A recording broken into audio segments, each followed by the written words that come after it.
What if the anxiety you feel every morning isn't a sign that something is wrong with you, but a sign that your brain is doing exactly what it was designed to do? What if the fix isn't therapy, medication, or a 5 a.m. cold plunge, but something far quieter? Here's the uncomfortable truth most people don't want to hear. Your brain doesn't care about your happiness, it cares about your survival. And in 2025, those two things are dangerously out of sync. But there's a loophole, and today we're going to use it. Anxiety is now the most common mental health condition in the United States. Over 40 million adults deal with it, and that number keeps climbing. We're more connected than ever, yet more on edge than ever. More informed, yet more overwhelmed. Something isn't adding up.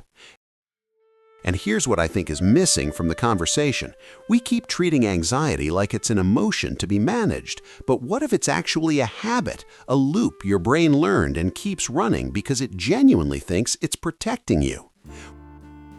Welcome to Calm Science, where we take the research out of the textbooks and make it actually useful for your everyday life. I'm glad you're here.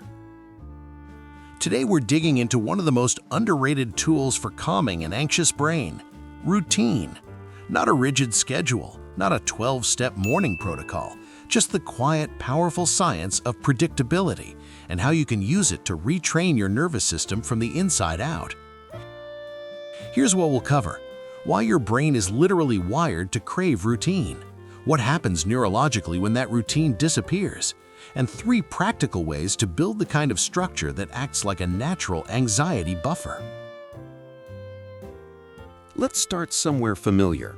Think about the last time your morning went sideways. Maybe your alarm didn't go off, you spilled coffee, you couldn't find your keys. Small things, objectively minor, but by the time you got to work, you were already rattled, already behind, already bracing for the next thing to go wrong. That feeling, it wasn't weakness, it was your amygdala, your brain's threat detection system, doing what it always does when the expected doesn't match the actual. It fired a stress signal, and cortisol flooded your system before you'd even had breakfast. Now here's where it gets interesting. That same mechanism, the one that wrecked your morning, is also the one you can train to calm itself down. And the key is something neuroscientists call predictive processing. Your brain is not a passive receiver of information. It's a prediction machine. Every waking moment, it's running simulations, guessing what's about to happen based on what's happened before. When the prediction is accurate, your nervous system stays calm. When the prediction is wrong, when life is unpredictable, the brain treats that mismatch as a potential threat.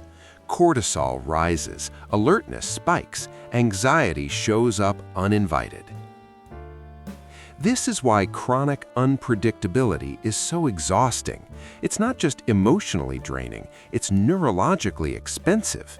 Your brain is burning energy trying to catch up with a world that keeps surprising it. And over time, that constant recalibration sensitizes your threat detection system. You become easier to trigger. Smaller things start to feel bigger. Here's the micro hook, because this is where it gets useful. If unpredictability feeds anxiety, then predictability is its natural antidote. Not certainty, you can't control everything, but structure, pattern, rhythm, the kind your brain can learn to count on. Research from the Journal of Neuroscience shows that people with consistent daily routines demonstrate increased activity in the prefrontal cortex, the part of your brain responsible for emotional regulation, rational thought, and decision-making. In other words, routine doesn't just feel comforting. It literally strengthens the neural circuitry that keeps anxiety in check. And there's more. Studies on cortisol, your primary stress hormone, show that consistent morning routines can reduce cortisol variability significantly. When your brain knows what to expect, the cortisol awakening response, the natural hormone surge that happens when you wake up, becomes more regulated, more stable, less like a car alarm going off, more like a gentle chime. Now let's talk about the basal ganglia, a small but powerful brain region that stores your automatic behaviors. When you repeat an action consistently, it gets offloaded from your prefrontal cortex into the basal ganglia. It becomes automatic. It stops requiring conscious effort or decision-making energy. This is the neurological basis of habit, and it's exactly why routines reduce anxiety. Every decision you don't have to make is one less opportunity for your amygdala to sound the alarm. Routine essentially pre-answers dozens of micro-questions your brain would otherwise have to resolve in real time. What do I do next? Is this safe? Am I prepared? And that conservation of mental energy is profoundly calming. But here's the part that trips most people up, and stay with me because this is where the science gets genuinely surprising. Routine doesn't work by numbing your brain. It works by freeing it. When the basic architecture of your day is predictable, your brain has cognitive and emotional bandwidth left over for creativity, connection, and actual presence. The artists, athletes, and high performers who swear by rigid morning routines aren't doing it out of rigidity. They're doing it because structure is the foundation of freedom. And the same principle applies to anxiety. When your nervous system isn't constantly scanning for what comes next, it can actually rest between threats. It can reset. That reset is where calm lives, not in the absence of stress, but in the reliable return to baseline. I want to slow down here for a second, because I think a lot of us have been told, directly or indirectly, that anxiety is a character flaw, that if you were just tougher, more disciplined, more grateful, you wouldn't feel this way. And that message does a lot of damage. Here's what I want you to take away from today. Your brain craves routine because it craves safety. And that craving isn't a weakness, it's one of the most human things about you. The desire to know what comes next, to have a little corner of life that's predictable. That's not fear, that's wisdom.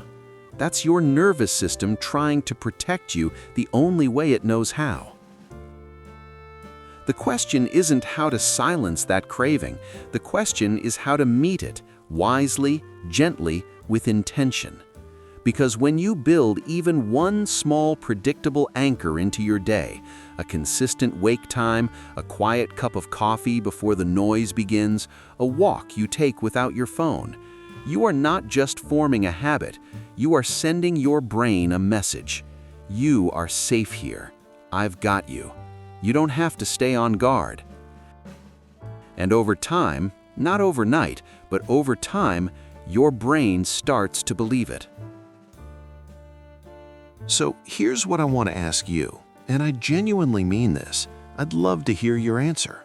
What's one small routine you already have, maybe one you've never even thought of as a routine, that actually helps you feel more grounded? It might be your commute playlist, your Friday night dinner, your Sunday morning ritual. Drop it in the comments below, because I think we learn more from each other's lived experience than from any research paper.